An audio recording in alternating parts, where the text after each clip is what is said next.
Hey guys, welcome back to my channel and welcome to a fun tag today. I just watched Lauren May Beauty doing the eyeshadow palette tag. This was started initially by Samantha March and yeah, I thought it was fun. It's talking about eyeshadow, my favorite thing. It's talking about palettes, another favorite thing. And it's discussing what, like, good things and bad things about palettes, and it actually makes you think a little. So I'm really happy to be doing this today. It's my second take because I completely lost the footage of the first time I did it. So here we go. You're gonna also have to pardon my wet hair and stained scalp, but I just did my roots as I do every 6 weeks, 5 to 6 weeks, whenever I feel like it. Today was restoration day here, and I have spiky permed brows again. Very happy about that. Anyways, let's get into this tag. I thought it was quite interesting. There's 13 prompts and it really makes you look through your collection. Now I have to say, once I did this tag, I realized that I'm happy with 90% of my collection of palettes, and I would have a hard time ranking them. I know when I was asking for suggestions of videos to make, someone asked me to do ranking my eyeshadow palettes, but you'll see, like, they're all up here, and that's the only reason I kept them in my last declutter. My last declutter was quite cutthroat. I cut out a lot of things that I loved for a long time, so yeah. Let's get into this and you'll see what I mean. First prompt, what is your newest eyeshadow palette? And my newest eyeshadow palettes are these three guys right here. These are the Nabla Cutie palettes that are their latest launch. I did a full review on the three of them. I am wearing Platinum right now. This look, by the way, is on my IGTV, on my Instagram actually. And I love this palette. Could I have done without these two? Yes, we have discussed it in my low buy check-in. I'm not gonna get into it again. And then there's a palette that is not with me physically, but it's the Mini Retro palette that I bought via my friend in Milan, and it's just sitting there waiting for me, or to be shipped to me, one of the two, but that is also coming, and that's even newer, I guess, than these, but these are my newest palettes. On the complete opposite side of the spectrum, which one is my oldest palette? And now I have a pile here, so I'm gonna have to be careful not to throw them all on the floor. My oldest palette is the Morphe and Jaclyn Hill palette. This is the original one from when it launched. I was on the website refreshing. I purchased two of them, one for myself, one for my friend Julia. I used to live in the US at the time, so it was 2017, and it's well loved. It traveled with me, I've used it, and it's still the one that came in the cardboard packaging, hence also why it's so grubby and gross. And they sent later an envelope with just this little card in there that I stuck for the names of the eyeshadows.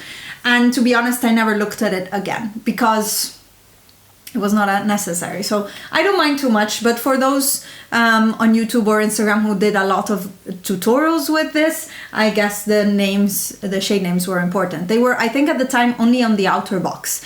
But this is my oldest palette, and it is such a throwback to what was in at the time, because I remember making my BYOP palettes, so what would be my perfect palette, and it would always be warm neutrals, some sort of a red, like Bitten by Makeup Geek, and some sort of a shimmery mint or teal to do a pop of color, like Pegasus, I think, from Makeup Geek. Like, that was also my go-to. A little bit of yellow, but not too yellow, not too much green, but a little bit of green. This is very in for 2017.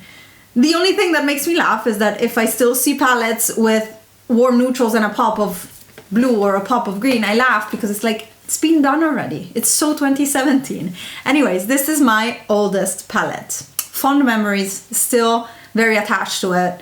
Been using it in my shop, my stash, recently, or for the month of April, and then I'm just carrying it on right now, and it's so good. I know that the formula has changed since a while. Jen Loves Review did a whole video on it, but the original formula still works very, very well, and we're 3 years in. That's an old palette. Next up, the most expensive palette, and that for me is my Natasha Denona Metropolis palette. This was the first time I pulled the trigger on spending. I think I spent 90 euros for this one. It was on sale at Sephora Italy, I think in January or so, and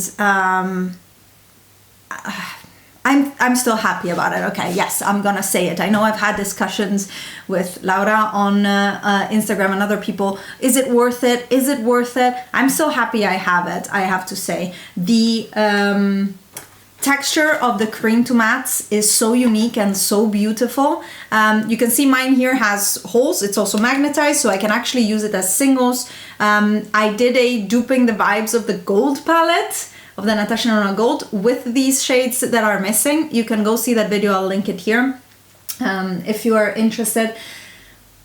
And the reason why I purchased this one for the price was that it had a lot of shades. What does it have? 28 shades. Yeah, 28 shades, and 90 euros for 28 shades is something that I can get behind if it's Natasha Denona. What I cannot get behind very easily is spending the same amount of money for only 15 shades, which is what they're usually her standard big palettes are, like the gold, lila, biba, all of those, sunset, those palettes.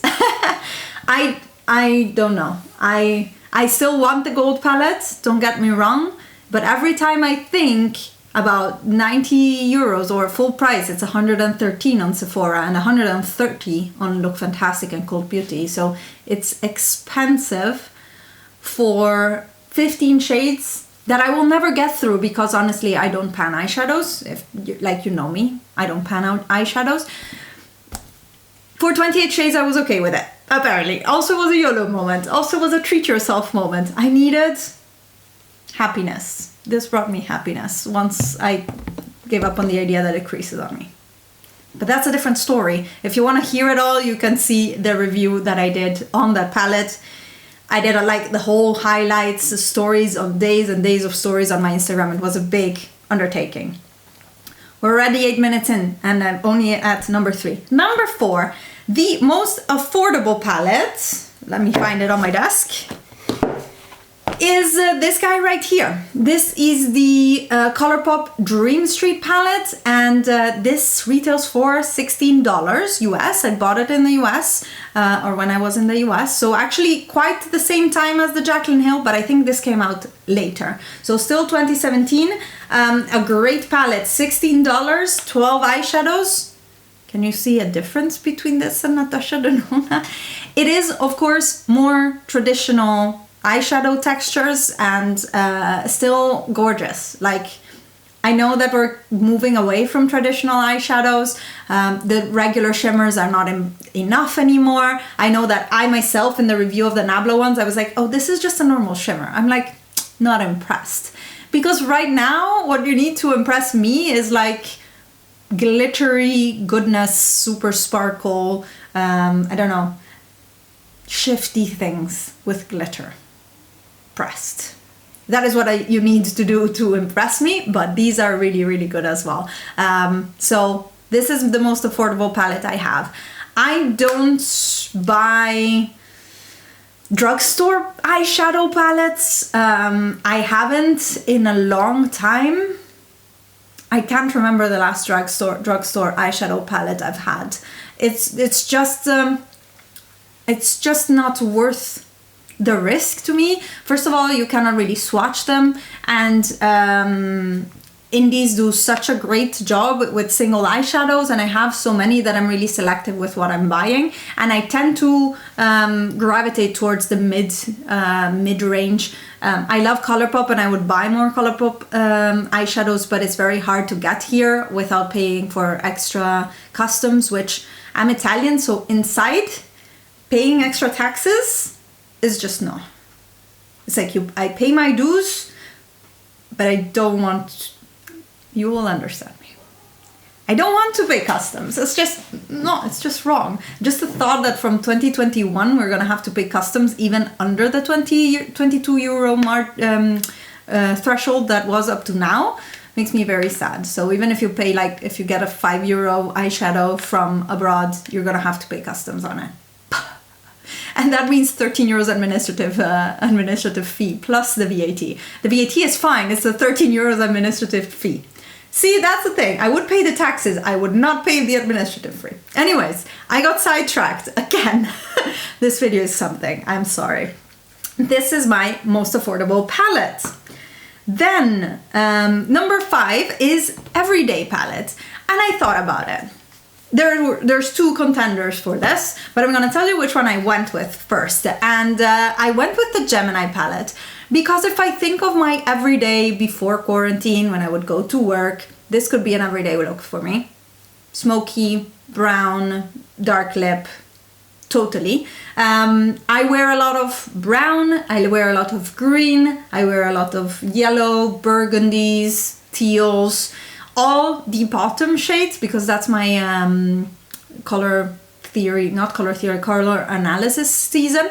I embrace it, I love it, I think it looks best on me. So whereas with my makeup I like to play, but usually when I want to feel good and look good at work or when I go out, I'll go with those shades.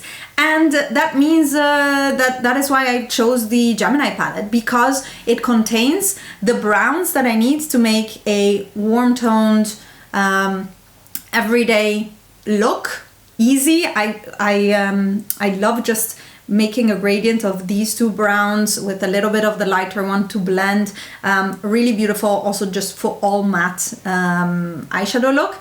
And then there's also all the greens up here that make for, really, it's a good everyday palette for me. Like if I had only this one, I'm gonna say something difficult. If I had only this one, I think I could easily go for a long time without getting bored. You can do a lot with this palette and it's all shades that work for me, my style, my skin, my coloring. Love this. This would be my everyday palette. Runner up is Soft Glam. Soft Glam has, again, lot of neutral, warm tones. I love the shade Mulberry down here, which is a bit more red. I love these mid-tone transitions, gorgeous. But it's a little bit neutral only, so for me, slightly boring. Plus, these 2 pinks, I just never wear. I love this shade, but it brings that the shimmers are a little bit, like these 2 are the same. So, close second. Number 6 is the most colorful palette, and I have 2 palettes for that. I'll start the other way around. Runner up is Huda Beauty Neon. I almost forgot about this, but I pulled it out now that the weather got better and I played a bit with neons. You'll see those looks coming on my Instagram. I love playing with colors, and nowadays it's perfect because I'm home and I can take an hour or half an hour during lunch break to do my makeup and nobody's gonna think anything of it. And yeah, this one is one, but I have the winner for the most colorful palette in my collection is actually the Melt Radioactive palette. I used this again recently. It's just a rainbow neon palette. It's perfect, it's great, I really like it. And it is my most colorful palette. Let's highlight the fact that it's my most colorful palette because you might have seen my reorganizing my colorful single eyeshadows. And I have a few, so I usually go with those. Like for neons, I go with this. I don't really have neon pressed singles. I want some, but then again, I remember that I have these 2 and it's pretty much all the neons I need. I use them so little. What I had that was also a very colorful palette was the Colored Rain Vivid Pigments palette, but I depotted that one so that I can have the singles to add into my BYOPs, that is build your own palettes that I do here on YouTube, or on my Duping the Vibes or dupe palettes that I do. So that is my most colorful palette. Number 7 is the smallest palettes, and the smallest palettes are definitely the Natasha Denona minis. I have Mini Glam, Mini Star, and Mini Gold, and Mini Retro on the way. Sounds as if I'm pregnant with Mini Retro. Mini Retro is on the way. No, it's an eyeshadow palette. Anyways, these are the smallest ones. You can see compared to, for example, the Nabla ones, which are small palettes, are nice small capsule palettes, but these are definitely smaller. And I don't know, I can give you, like, that's the Huda, that's Dream St. I guess that will work. And that's Natasha Denona. Huh? Size of the palettes. These guys are amazing for travel. I purchased my first two, these two, at Christmas in Italy at Sephora, because up to, I think, a few weeks ago, these were Sephora exclusives. Now they're at Cult Beauty, and they will be coming on Feel Unique and Look Fantastic, according to Natasha Denona's Instagram profile. So I'm excited for that I'll be able to source them here as well. For now, or at the time it wasn't possible, but I purchased gold first and I loved it. Like this I could go a week away and it would pretty much fit with any look that I want. And this guy right here is, I would say, like a little bit more of my work appropriate. Like I would wear this also on an everyday basis. It doesn't give me as much choice, but these two together are great, and I can travel for 1 or 2 weeks and these are perfectly fine for me. So these are the smallest palettes that I have. The biggest palette you saw already, and that's my Jaclyn Hill. I don't think you can beat a Morphe 35 pan palette. I think now they have the 39 pans, like the James Charles 39AB. I don't know, I'm not informed on Morphe stuff, to be honest. But I wanted to actually compare it with my biggest single eyeshadow pan. This is Constant Pan palette. This is Coastal Scents. And Morphe is actually bigger by some. So yeah, this is my biggest palette. It's ginormous. And even I traveled with this. When I was in the US, I went from Michigan, where we were staying, to a week of holiday, 10 days of holidays with my friend Courtney, to California. And I took this one with me because I thought, well, I have all of the colors, I have all of the neutrals, it has everything that I need for a 2017 makeup look. 2020 is a bit of a different story. We'll go with these ones for that. Moving on, the next prompt is the best memory. And again, two palettes. I know that I'm going a little bit on a tangent and this is gonna be long, but my best memory for sure is with the Dream St palette. This is a palette that I do my mom's makeup with, so I actually take it with me both to use on myself when I travel, but also on my mom. Her favorite shade is this guy right here, and it looks gorgeous on her. She has even darker, more olive skin tone than I have. She's tanned all year round. I'm like super jealous. I lost it all. I became a mozzarella since I moved to the Netherlands. There's no base color to me whatsoever. Anyways, not true, but compared to my mom, I'm always the pale one. This is her favorite shade, and I remember doing her makeup during my wedding, or before my wedding, and that is my fondest memory, and probably one of the reasons I could never get rid of this palette.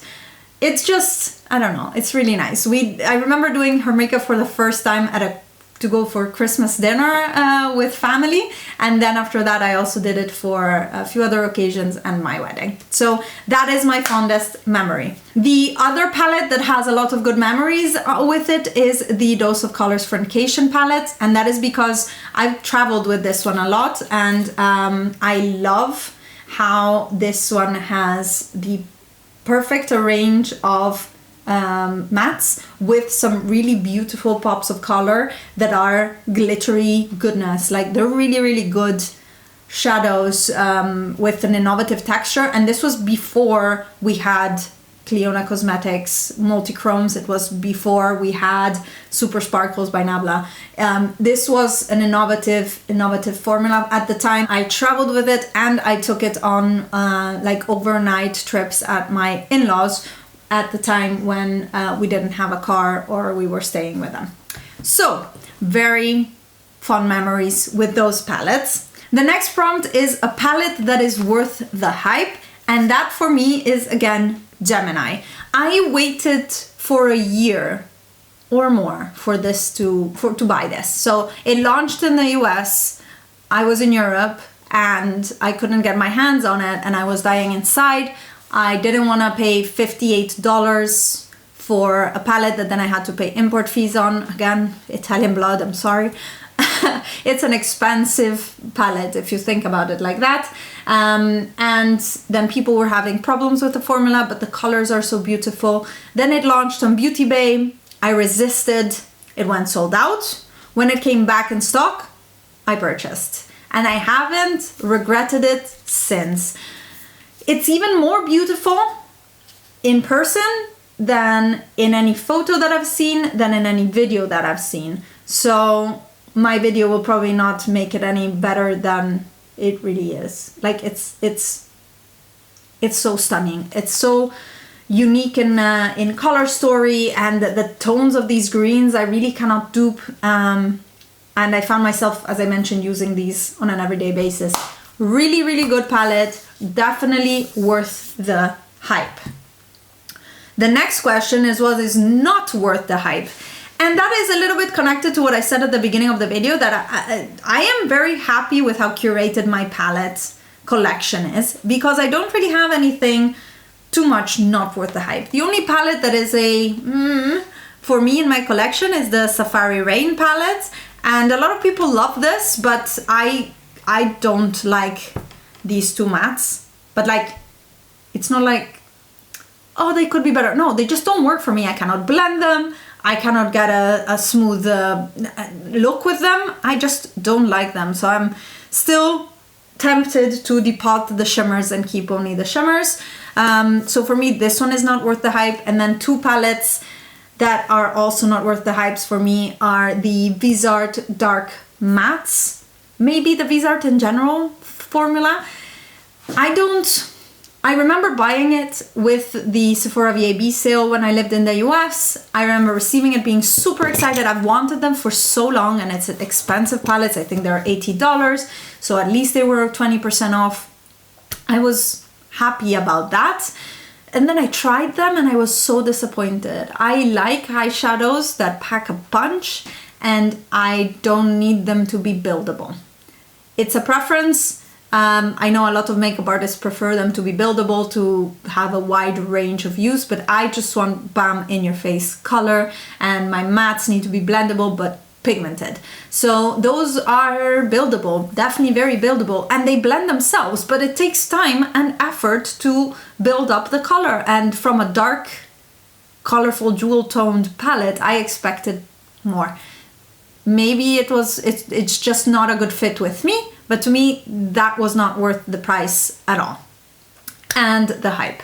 The other one is Modern Renaissance, actually.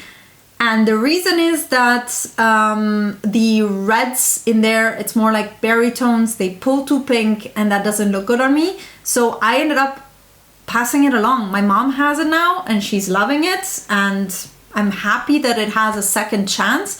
But I used it so little, like I had to put an effort into using the palette.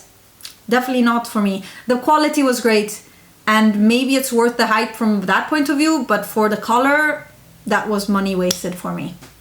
Almost never used it. Controversial much? Probably. Next prompt, and we're almost at the end, second to last, is the favorite palette from a favorite brand. And I interpreted this by thinking that it's a brand that is my favorite, and that means that I like more than just their eyeshadow palettes from them, because Melt makes great eyeshadow palettes and I love the ones that I have, but it's not my favorite brand because there's nothing else except for their eyeshadow palettes that I would want to buy. Whereas from Colourpop, I buy anything. Not anything, but almost. I really, really like Colourpop as a brand. I have finished concealers from them. I have a ton of liners, pencil liners from them that I really like. Lip liners are good, lip products are good, cheek products are good, cream, powder, Super Shock. They have such great items. It's definitely one of my favorite brands, and I think when I did the Beauty News favorites or end of 2019 TAG. I think Colourpop won for my favorite brand. Anyways, my favorite palette from my favorite brand would be Dream St. I don't have a lot of other Colourpop palettes. I have only Good Sport, which I like, but I don't wear as often because of the color scheme in there. So Dream St is the favorite palette from the favorite brand. It speaks my name. Neutrals, 2 duochromes, teals, I'm gonna dig my fingers in them, teals, a dark shade, which I always need. Love it. Love it. The final prompt, number 13. My throat is so dry, I've been talking too much. Number 13, the most used palette. I had to think about it because you know that I have a lot of singles, so I don't most use almost anything, but my most used, I pick the Soft Glam palette. And that is because when this is in rotation, like I use it every day, I make great looks every day. As I said, it could have been my everyday palette, but it's missing a bit of color. I love it. I use it a lot, probably my most used palette. It's a great palette. I was so, let's say, skeptical of buying this one because I was like, oh, it's just a neutral palette. What do I care? I have a ton of singles. I can probably dupe it, but there's something about a good neutral palette that even in the collection of eyeshadows that I have, it's a good thing to have. You need to have your go-to palette that you can like just throw onto your face. Whether it's made with singles or pre-made, that's another matter. But definitely this one. Another very good neutral palette, you know which one it is? The Rust palette by Melt Cosmetics. Still on the wish list, only if I'll ever find it on sale. I can't justify it. I did a duping the vibes palette for that one as well, a video, because I want it, but I shouldn't have it, so that's okay. Anyways, you guys, thank you so much for hanging out with me for this tag. As you see, I love talking about eyeshadow. I could talk about eyeshadow every single freaking day. Anyways, don't forget to check out Samantha and Lauren May Beauty's channels. They will be in the description box down below. If you have a channel, an Instagram, just want to answer these, I will leave the prompts in the description and you can copy paste them and add your favorites in the comments. I'd love to see that. And I know that there's a similar tag that went on Instagram, and yeah, just taking pictures of every single one and writing this whole caption that I just blabbed about for 30 minutes. That would have been too much for me. So I'm a YouTuber, more of a YouTube chatter than an Instagram long caption person. So that is why we are having it right here. Let me know if you like this type of video, give it a thumbs up if you liked it, and don't forget to subscribe to my channel if you're not already. I love you all, and I'll see you in my next video. Bye guys!